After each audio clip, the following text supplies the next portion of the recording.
Hey there, I'm LioConvoy, and welcome to my top figure picks of 2024. I know I'm later than literally every channel, but it is what it is. I'll go ahead and let you know beforehand that the majority of these figure choices came out in 2024, but there's 3 exceptions that you'll see later on. I was just so impressed with them that I had to include them. I'm also choosing to do this as one big video due to not wanting you guys to suffer through the monotony of several videos for each category. If you're a collector, feel free to watch. If you're an artist looking for background noise, this should work for at least a little bit before you run scrambling for another longer video, because you have to get that commission you've been putting off for months done today. I see you. I know what you are. If there's a specific figure here you want me to do a more in-depth review on, feel free to tell me in the comments. Let's begin. We're going to go ahead and start out with the random picks. Either one-offs from toy lines I don't actively collect, or from toy lines I don't have enough from to make a determination in terms of an actual list. Like the rest of these categories, we'll start off with the honorable mentions before I go into the top 5. From Animal Warriors of the Kingdom by Sparrow Toys, we have General Thane Rudaris. Because he's a gorilla, and he's awesome for that alone, he has great articulation and the heft to go with the frame. Animal Warriors of the Kingdom is a great toy line in general, and I highly recommend snagging him. Now we have Chester Cheetah by Jada Toys. Yes, the same company currently making those excellent Street Fighter figures. And who knows, maybe you'll see one soon. The amount of detail this guy sports is wild. On this gripping hand, he even has painted Cheeto dust. They went hard in the paint, literally, for a figure they didn't even really need to. The Buzz Mod Demon Slayer Nezuko is up next. A very pretty figure of the character from Demon Slayer and a hot item still today. The combination of excellent articulation and the cloth goods makes for a very striking rendition of this character. Next up, we have Choryujin from Gaogai Gar from the Solo Chigoken line. The only reason he's here instead of the mech category is because he's the only non-Transformer mech I bought this year. 5 toys in one and a well-thought-out update for this iconic character. Finally, on the honorable mentions for this category are the new Biker Mice from Mars figures by the Nacelle Company. While some of their articulation may be dated, there's still a great update on this often forgotten property. They all come with an excellent amount of accessories and all for $30. The only way they look better is when they're on their bikes that are currently hitting the Walmart shelves. I didn't see much of the cartoon as a kid, but I couldn't help but pick up these guys. And now, the top 5. Number 5 is the Buzz Mod Demon Slayer Mitsuri Kenroji. Like the Nezuko mentioned earlier, this figure also combines articulation and cloth goods to make an excellent figure.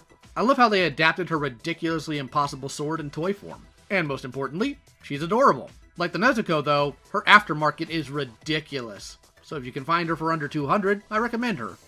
Number 4 is the O-Ring Ghostbusters and the Ecto-1. While I find it odd that they released the vehicle first, since it's awkward to fill the spots with O-Ring Joes until the Ghostbusters came out, I can't argue that this isn't the best Ecto-1 in functional toy form we've ever had. And it gets even better when we include the Ghostbusters. They come with all the accessories you could need, and matching them with the Ecto-1 makes for a perfect combo. Number 3 is something that will make a bunch of other people happy. The Hatsune Miku GT Project Racing Miku. She comes with several accessories and is absolutely adorable. I may not be a Miku fan, believe it or not, but this was adorable and I wanted to pick her up. Number 2 is Yujiro Hanma from Storm Collectibles. This is a horrifically accurate representation of the ogre from Baki. With several hands, heads, and cloth goods clothing, this Yujiro figure is an imposing, intimidating figure that will tower over most of an average collector's figures. Just don't insult his cooking. And number 1 is the Jada Toy Street Fighter, the Final Challenger's Cammy. Don't let her good looks and being caked up like a double-wide surprise fool you into thinking this isn't a fully articulated figure.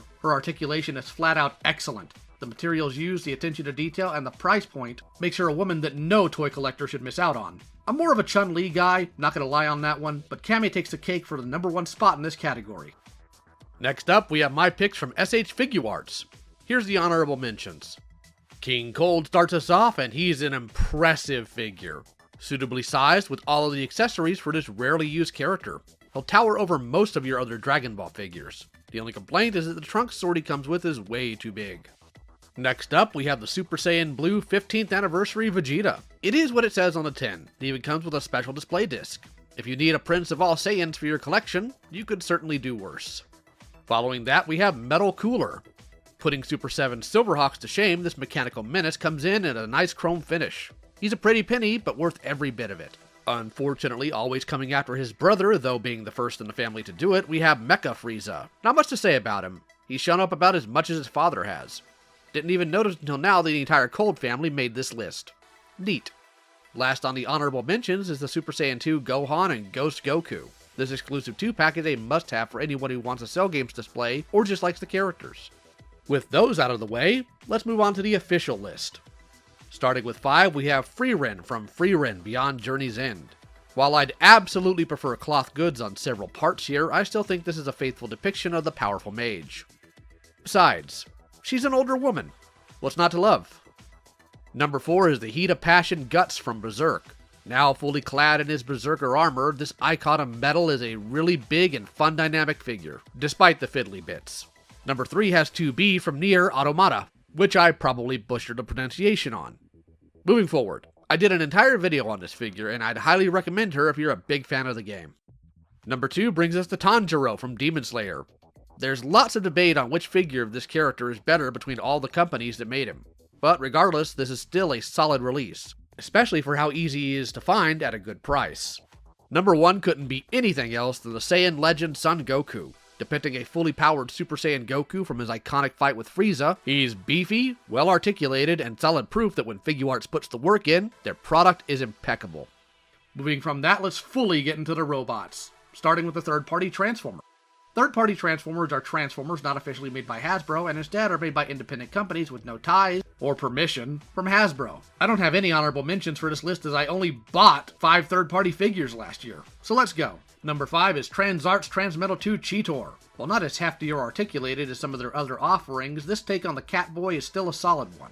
The only complaints other than some lacking articulation I have is that the hand should hold the gun better, and just giving stickers for the eyes and spark crystal kinda cheeses the design, especially for the price. That's why he's the lowest on this list. Next up is number 4, and another Transart figure with their Silverbolt. This is an excellent rendition of the Beast Wars doggo, and not only upgrades the original figure faithfully, but adds to it in ways that make sense and still allows it to function as it should. Number 3 brings us to Fan Toys. While operating under a different name for whatever reason, going by Fantastic Model for this release, Fan Toys has decided to finally give us an Ultra Magnus. While he won't be the only rendition of this character in this video, this one succeeds in the sense that it gives us a figure that successfully pulls off not only an animation-accurate design, but also calls back to the original toy. The articulation is good, so it allows you to pull off some usually unlikely movements. It also has a bonus reference to the Dreamwave version of the character with an extra head. Not that I ever read them, because I think the Dreamwave comics generally suck. Feel free to fill the comments with hate. Number 2 brings us back to Transart. As you can see, I have a fondness for this company. Probably because I love Beast Wars. This is their rendition of Transmetal 2 Dinobot. The original toy had no shortages of problems, but this newer one not only fixes all of them, but is just fun to handle and transform. I may get the Black Mamba version at some point, but I'm not sure yet. You've all been waiting for number 1, so here it is. KFC's Raijin, their take on Jinrai, also known as Power Master Optimus Prime in the States. No, I'm not going into detail about the identity and yada yada yada. You can check out Rodimus Prime's video for that, linked in the description. The trailer for this figure came out in 2023, but this is the year they finally released the cab.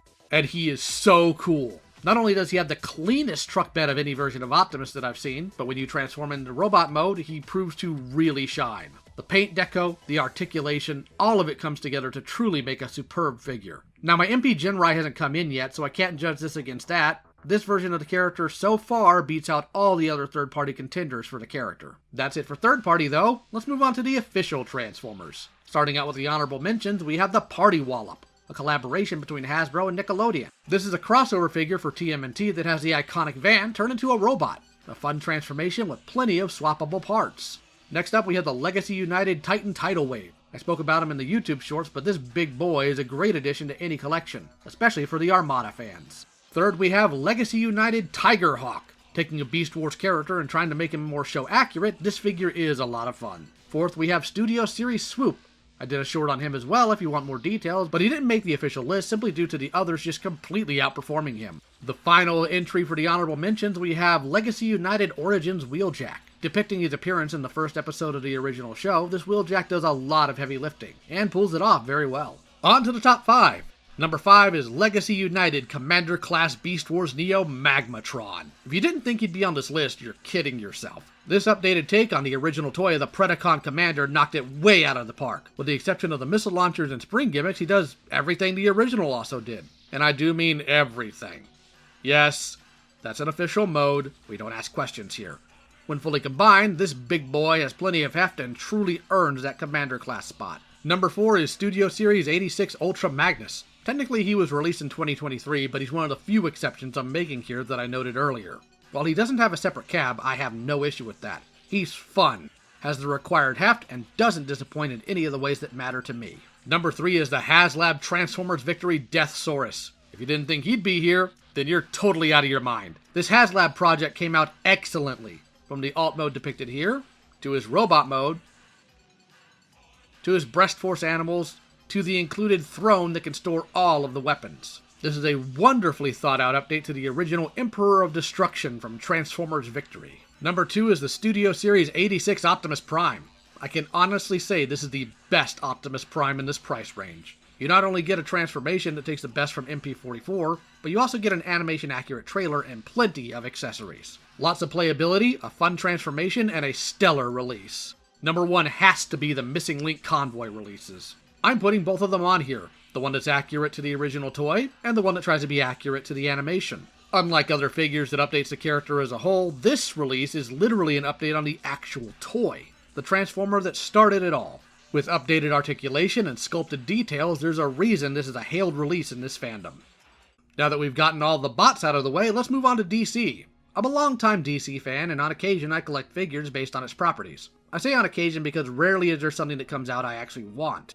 This year was an exception though, so let's start like the others so far with the honorable mentions. The Revoltech Supergirl. It's rare to get a figure of this character, and even rarer to get a good figure of her. So I'm glad Revoltech is the company that decided to tackle this. Excellent articulation, a great range of various accessories, and even a cloth cape. Following that is McFarlane's take on the Dark Knight Rises version of Catwoman. I mean, it's Catwoman. Are you surprised she's on this list? While only $25, it does almost everything the Play Arts version from years ago does. It's going for a bit on the aftermarket, but if you can find her at a decent price, I recommend her. The rest of this section of the list will all be McFarlane. And with that, we move on to the first appearance Batman. I have both versions, but we're going to focus on the gold label variant as it has the two-tone parts. While I feel more work could have been done to closer adhere to the original art this is based on, as a modern rendition of the original design, it works really well, especially paired with all of the accessories. Moving on, we have Batgirl. While not accurate to the comic art on the package, it's nice to see McFarlane doing more female characters. Aesthetically pleasing with great articulation, this is a good shot at this version of Batgirl. Last one we've got is one that barely missed the top 5 of the main list. This is the McFarlane Classic Wonder Woman. While I have some small gripes, this is a great shot at the iconic look for the Amazonian. It's a shame that it took this long to get her, but I don't regret picking her up. I grabbed this one as opposed to the Superpowers colored variant because I just prefer her classic look. Starting the main list with number 5, we have the McFarlane Batman-Superman Fusion. Taken from the comics, this fusion of the two most recognizable DC heroes goes hard. And he can hit some hard poses. A fun release. Number 4 is McFarlane's Adam West Batman. Often maligned by younger Batman fans, this iconic version of the Dark Knight is always a treat when respected as what it is. And this rendition of him absolutely does him justice. He even comes with hands for the Bat-Tootsie. I like him, and he's neat. Number 3 is the Gotham by Gaslight Batman by Mezco. If this is your first time seeing a Mezco, soft good clothing is the norm. I really like the design, so I had to pick this up. He comes with a ton of accessories, and I mean a ton. He poses great, comes with plenty of parts, and really does justice to the first Elseworlds version of the Dark Knight. Number 2 is the Mafex Night Crusader Batman. Trying to incorporate different elements of designs from multiple artists during the Nightfall event in the 90s, this figure has excellent articulation, a plethora of accessories, and works as an excellent addition for any classic Batman collection. It's the number 1 position, and there's no way it could be anything less than the Revoltech Amazing Yamaguchi Arkham Knight Catwoman. It's a thick Catwoman done by a great company. Of course she's going to be here. She is super articulated, has tons of accessories, and if you like Catwoman, she's a must-have. Gotta pay out for the thickies. Let's look at DC's biggest competitor with Marvel. Unless stated otherwise, this will primarily cover Marvel Legends. Honorable mentions first. We start with the Marvel Legends Phoenix, a much-needed update in the line for this character with an included Phoenix effect part. Next up, we have Warbird. This version of Carol Danvers sports her classic look, and what a look it is. A Target exclusive and a must-have for your Avengers team. Crashing in is the Jim Lee-style Sabretooth from the Wolverine 50th Anniversary run. I've been wanting this version of Sabretooth to add to my X-Men collection, and what better than the version of Sabretooth most iconic from the 90s. Closing in on the proper list, we have the Secret Wars Spider-Man, utilizing the first appearance Spider-Man buck and tossing on the classic black suit. I like that this looks like that proper Spider-Man for this run. Last up, we have Spider-Gwen for the new film. Other than her being cute, why did I get her and put her on this list? Because blue hair and pronouns. On to the top 5. Top 5 for this year was pretty difficult due to the amount of banger releases. It's why She-Hulk is so far down the list at number 5. I mean, she's strong, has the poofy hair, and absolutely embodies the 90s iteration of the character. I'm still upset that she hasn't come to my house to tear up my X-Men comics. Number 4 is the astonishing X-Men Wolverine. This is a character that you'll see a few times on this list, but I love this costume for the character, so of course I had to get him. Number 3 is the amazing Yamaguchi Spider-Man 2.0. While not initially hailing from this year, I picked up the refresh of this release and he's a ton of fun for posing. The design is very stylized, but once you figure out how to move the parts, he's a fantastic example of how dynamic posing can be done with import brands. Number 2 is a 2-figure spot because I just can't choose between them. Same with the number 1 spot, so be aware of that. We have the Mafex and Marvel Selects Captain America. They're both utilizing the classic look for the character, which I very much so love.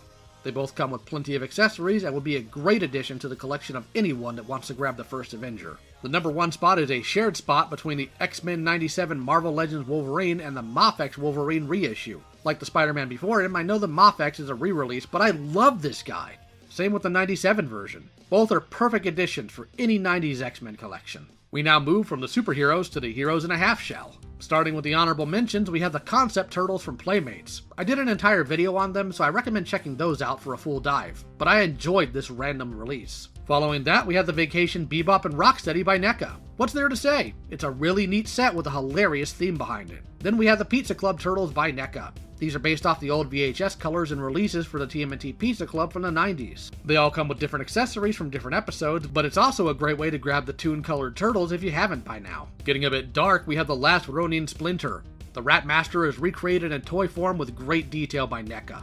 I love the design for this character, so I had to grab him. Final part of the honorable mentions is the remastered turtles. Like the concept turtles, I covered this in a full video. They're neat, but seriously missed the mark on a true update. Top 5 time. Number 5 is the NECA Mirage Shredder Karai. Trying to fill in the gap left by the death of her father in the comics, this is the first figure of the original Karai. She's an excellent character and an excellent figure with many accessories. Number 4 is the Last Ronin Leonardo by NECA. Much like the Splinter mentioned earlier, I really like this, from the design to the plethora of accessories. It's an older take on the character. What's not to love? Number 3 is the Mirage NECA Battle Damage Shredder. Based on his first ever fight with the Turtles from the first issue of the original comics, this is a good figure to get if you missed the original release. The dark blue may be a bit surprising when compared to all the other versions of the character that came later, but it only makes him stand out more. He's a must-have for any Mirage Turtles collection. Number 2 is the first Turtles from NECA. These are based off the very first concepts sketched by Eastman and Laird. Different in body shape from each other, this release is almost 100% accurate to the actual sketches. They come with plenty of accessories and other parts. I got the color releases, but the black and white ones can be found in abundance in the wild. Number 1 isn't even a turtle, surprisingly. Not a foot allied character either. Nope, the number 1 spot is the NECA Mirage Kirby. This is a figure based on Jack Kirby, the king of comics. Considering how many artists came about based on this man's creations, there's no way I wasn't going to have him in the top spot for this list. Technically, he's not Kirby himself. There's a character in the comics based on him, and this is a figure of that. But it's Kirby regardless. Next up, we have the top counts for Thundercats. No, we don't. Super 7 sucks. Anyways, the final category is He-Man and the Masters of the Universe. The honorable mentions first, beginning with the Masterverse Battle Armor Skeletor, a newer take on the classic design, but you can make him look more like the original. Masterverse Flying Fist He-Man is next. Like the Skeletor before him, this is a figure that can look closer to his vintage look if you want. Now we have the Masterverse Man-at-Arms. I love how well this emulates his classic look, giving him even more than that. I know that a lot of people still revere the classics toy line as the best, but Masterverse is really growing on me. This leads us to the Masterverse Thunder Punch He-Man. I've said it before, and I'll say it again. He-Man is Barbie for boys, and this is just a new outfit for him. Sure looks cool though. Lastly, we have the Turtles of Grayskull Leonardo. Now, I know you may think this belongs in the Turtle section, but this was made by Mattel and is set in the world of Masters, so that's why he's here. On to the top 5. Number 5 is the Origins Filmation Skeletor. He-Man wouldn't be the 40-year success he is without Filmation, so seeing it get some love in the Origins toy line was just an inevitability. Number 4, same with the Skeletor before him, this Origins Filmation He-Man is great. While not as accurate to the colors as I'd honestly like, it's leagues above Super 7's awful attempt from several years ago. Number 3 is the Masterverse Bone Throne Skeletor. This is an awesome release, not just because he comes with a head that's styled like Akala's original art, but also because the entire throne setup works great for displaying dioramas. Truly fitting for a demon from another dimension. Number 2 is the Masterverse Battle Armor He-Man. It's Battle Armor He-Man, the second most well-known look for the character. And for good reason. How could he not be on this list? And number 1 has to be the Origins Filmation Prince Adam and Cringer. I love the Filmation cartoon, and having these depictions of the characters in this scale is just plain nice. It's also good to have these characters and how they're portrayed in their downtime. And that's it for all of my top picks for the past year of the things I collect. Sorry it took so long to get out. I'm hoping I'll have my list for this year's picks by December instead of February of 2026. But we'll see. I know not many people in comparison like my review stuff over the drama I cover, but I appreciate those of you that do. Special thanks as always to my patrons and channel members. If you want to support me on either of those, the link is in the description. You're also welcome to join the community Discord. That's it for now. Take care.